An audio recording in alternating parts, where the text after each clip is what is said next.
안녕하십니까 애청자 여러분, 놀라운 부동산 놀부입니다. 자, 지난 2월 4일 이사 대책이죠. 이사 대책이 사실 이 정부 입장에서는 이번 구정 이전에 이 특단의 대책을 통해서 구정 이후 시장을 좀 안정시키려는 목적, 그리고 곧 이제 선거가 다가오지 않습니까? 여기에 또 영향을 주려는 목적, 이 두 가지 정도로 풀이가 됩니다. 문제는 이 수요자들 그리고 국민들이 그렇게 호락호락하지 않다라는 것이죠. 실제로 이번에 가장 문제가 되는 게 뭐냐면 21년과 22년의 공급량이 워낙에 없다 보니까 입주량도 없고 임대 입법에 대한 해결책도 마땅치가 않죠. 지금 뭐 호텔 같은 경우에 이미 매입이 끝난 경우나 우수 건설사가 맡아서 리모델링 하려는 경우가 굉장히 많아졌습니다. 하지만 이게 과연 우리 3, 4인 가구를 위해서 필요한 주택량을 채워줄 수 있을까요?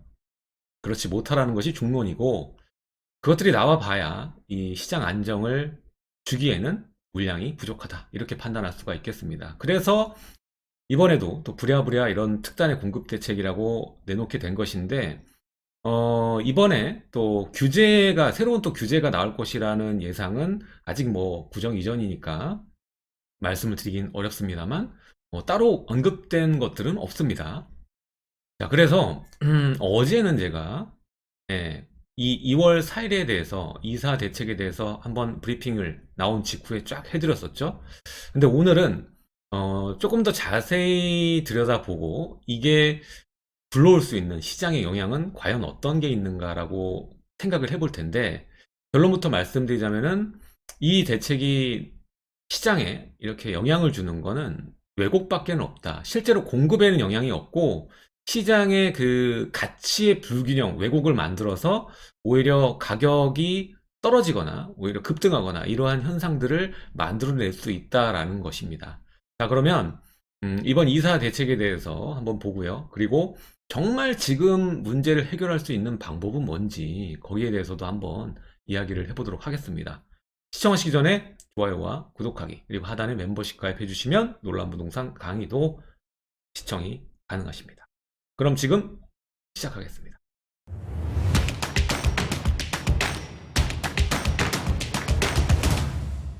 자, 83만. 이 어마어마합니다. 예, 이 양이 나오면은 이 시장이 눌리다 못해 아주 폭락이 나올 정도의 물량이겠죠.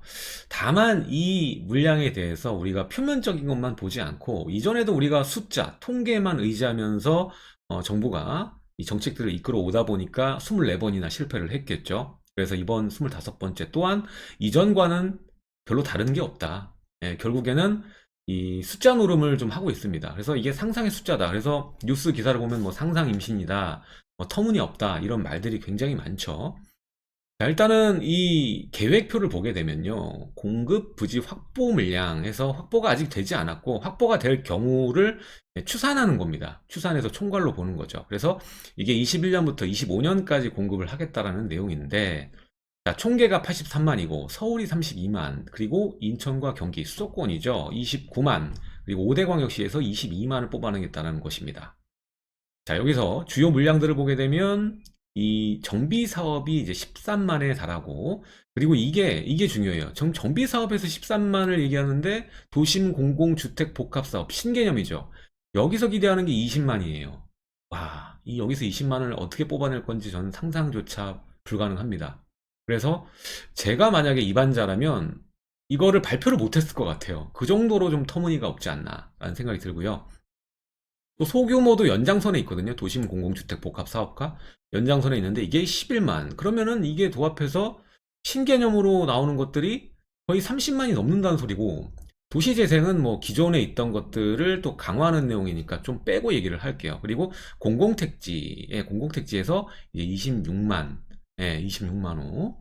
그리고 주택이 아닌 거 리모델링. 이건 아까 말했던 호텔이나 뭐 상업지에 있는 오피스나 뭐 이런 것들 리모델을 통해서 4만 호 정도. 그리고 신축 매입 6만 호 정도. 이것들은 이전에 얘기가 나왔던 부분이니까 빼고, 그러면 70만 호 정도에서 신개념으로 탄생하는 것들이 일단은 이 도심 내 볼게요. 도심 내로 봤을 때 30만이 넘는다.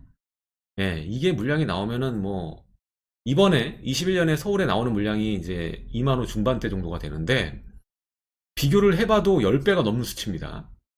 그래서 많은 사람들이 터무니없다. 그리고 발표 내용 보면은 어디에서 그리고 언제라는 얘기가 없어요. 언제는 뭐 있을 수 있죠. 21년에서 25년인데 그래서 21년에서 25년에 계획을 잡고 들어가는 공급량이 좀 봐줘서 30년까지로 볼게요. 2030년까지라고 볼게요.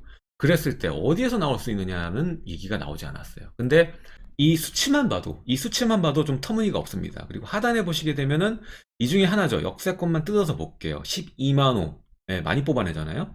그래서 도심 공공주택 역세권 총 12만 3천 호, 서울이 7만 8천 호, 인천 경기 1만 4천 호, 그리고 5대 광역 3만 1천 호. 네, 보면은 전체 면적, 그러니까 역세권에서 뽑아낼 수 있는 면적을 보면은 이 면적이 나오는 것이고, 그리고 뭐 5천 세대 이상 또 공급 세대 수를 만들어낼 수 있는 그런 이 지역 해서 뭐 77만 7천 세대 이 정도를 뽑아낼 수 있다고 해요. 근데 그 중에 이제 시장의 기대 참여할 수 있는 기대잖아요, 기대. 근데 이거를 공급 방안이라고 발표하는 게 좀 어불성설 아닐까요? 기대 참여율을 곱해가지고 산정했어요, 이 수치를. 네, 여기서 뭐 5%가 될 수도 있고 그 이상이 될 수도 있겠지만 일단 이 기대 참여율이라는 것 자체로 발표를 하는 건 너무 성급하지 않았나라는 생각이 들고, 물론 이 공급에 대한 시그널을 줌으로써 시장의 심리를 안정에 도모를 하기 위한 방법으로 내놓는 거, 이 정도로 보면은 뭐 그럴 수도 있다고 쳐요. 하지만 이번에는 뭐 특단의 대책이라고 강조를 했고 진짜 엄청난 공급을 준비하겠다, 뭐 공급 쇼크를 만들어내겠다라고까지 얘기를 했는데도 이러한 글자를 넣는 것, 기대 참여율이라는 글자를 넣는다는 것 자체가 상상 임신이다. 예, 이렇게 볼 수가 있는 거죠. 그래서 그렇게 추산해서 7만 8천 호가 나오는 겁니다. 그리고 중요한 것은 이것도 그냥 그대로 진행되는 것이 아니라 또 토지주의 그 동의율이 필요한 것이죠. 동의율을 통해서 또 동의 안 하는 3분의 1이 소송 걸면 또 어떻게 할 건데요? 예? 사유재산 아닙니까? 예.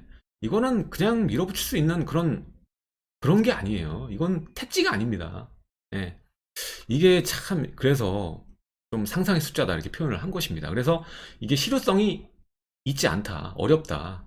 이게 이것만으로는 집값을 안정시키고 이 임대 입법의 파괴력을 절대로 막을 수 없다, 이렇게 결론을 지을 수가 있는 겁니다. 이것만 봐도 실패했다라고 산정할 수가 있는 것이죠.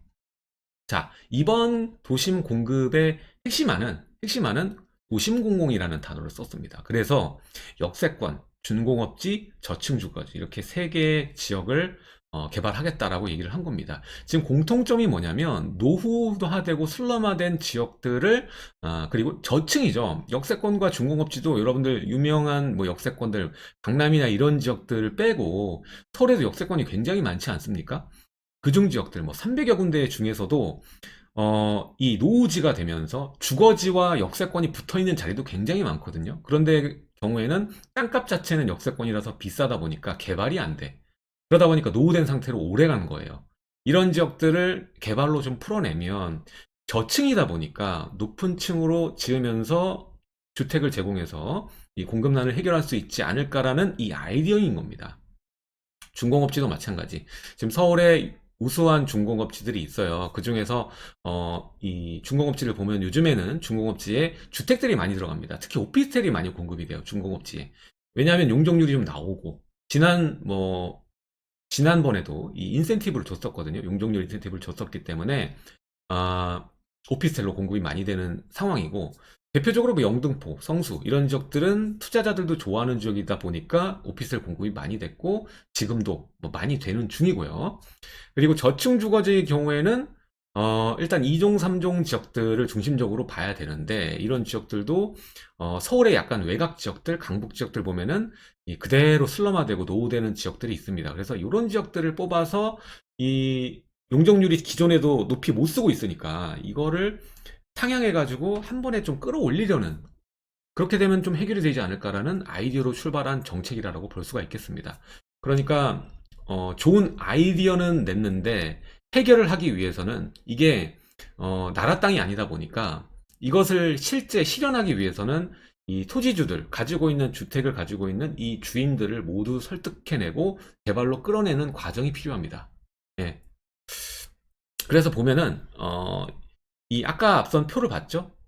지금 역세권과 중공업지, 저층주거지를 나름 이 태스크포스를 구성해 갖고 분석을 해봤겠죠. 그래서 가능한 토지를 모두 뽑아서 지금 산정을 해놓은 곳이고, 그 78만 호를 만들어낼 수 있는 땅들 중에서 이 기대 참여율을 만들어 갖고 10%로 계산을 해서 산정한 수치입니다. 그러니까 정확하지도 않은 숫자로 정책을 구성했다는 것이 굉장한 이, 이 국민들에게 이 실망감을 줄 수 있는 것이고, 이 수치로 보더라도 이 수치가 토탈 19만 6천 호가 되는 거죠. 20만 호 정도가 되는 건데, 중요한 것은 심지어 이 수치는 기존의 구성원들이 있을 거 아니에요. 기존에 가지고 있는 토지주도 있을 것이고, 뭐 주택, 다가구 주택이나 다세대 주택, 뭐 여러 개 구성이 돼 있으면 주인들이 있을 겁니다.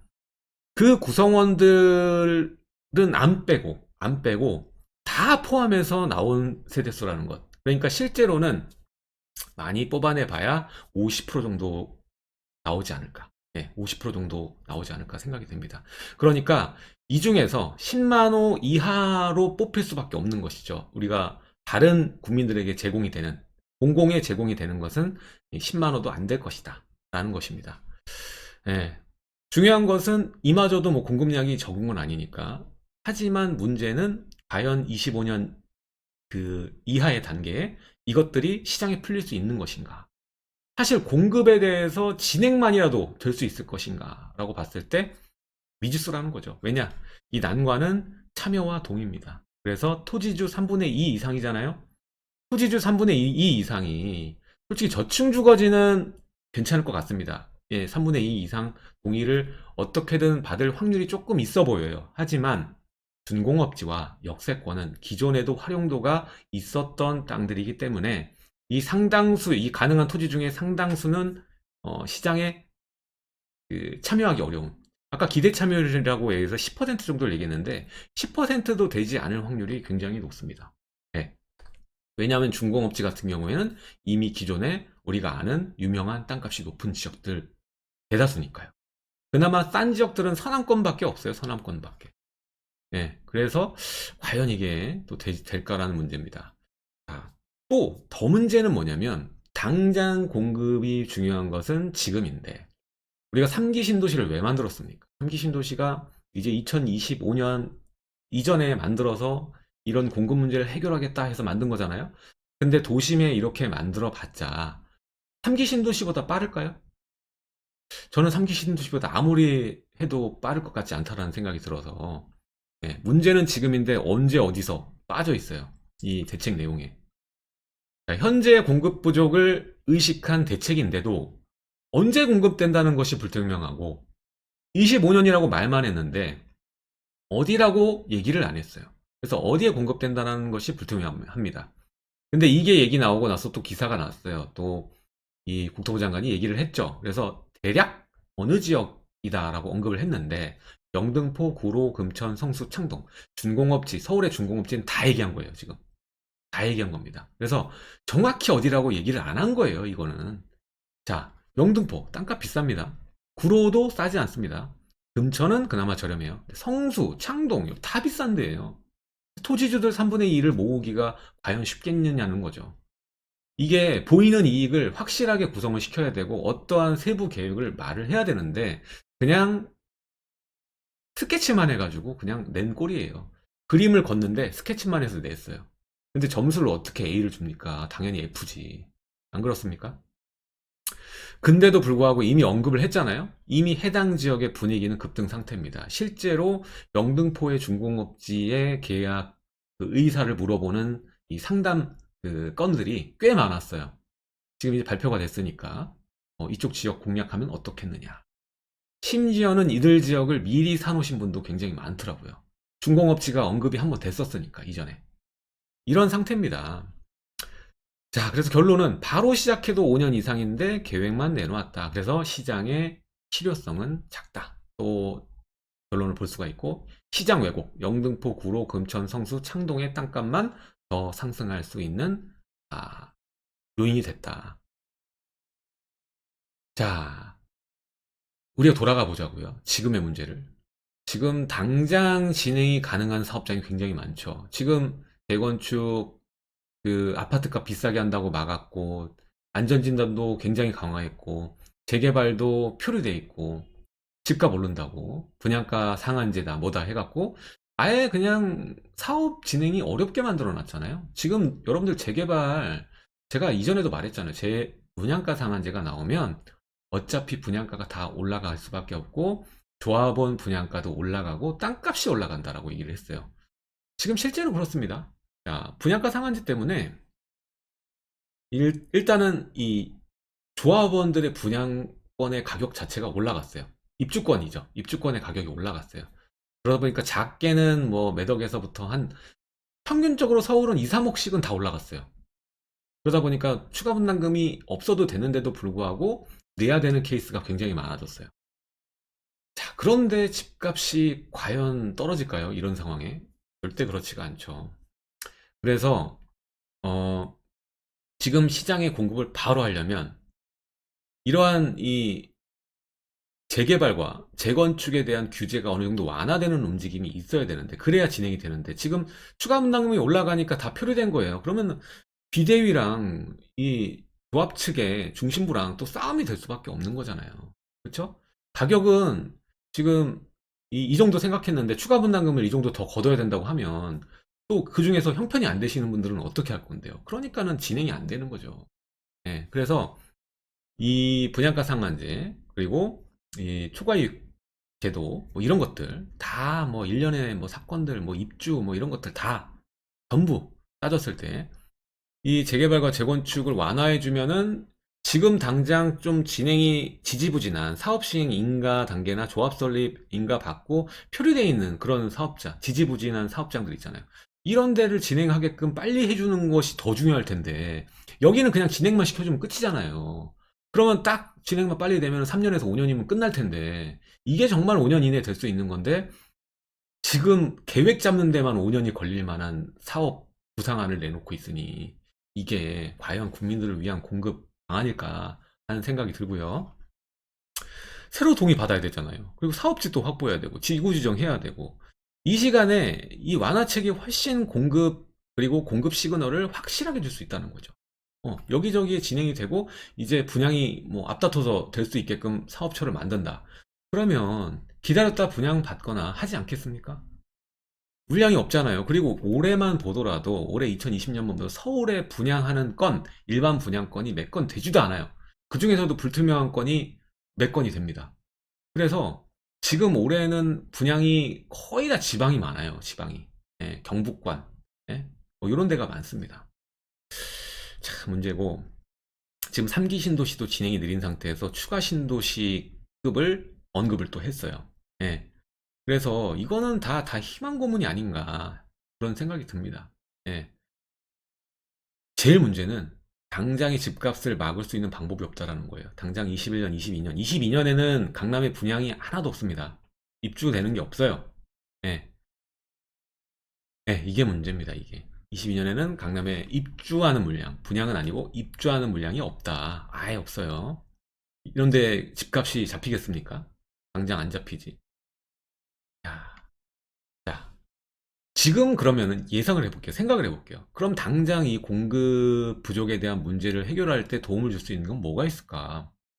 거래할 수 있는 물량이 늘어나야지 가격이 떨어질 거 아니에요. 한두 개만 있는데 사람 10명에서 거래 참여하니까 올라가는 거 아닙니까?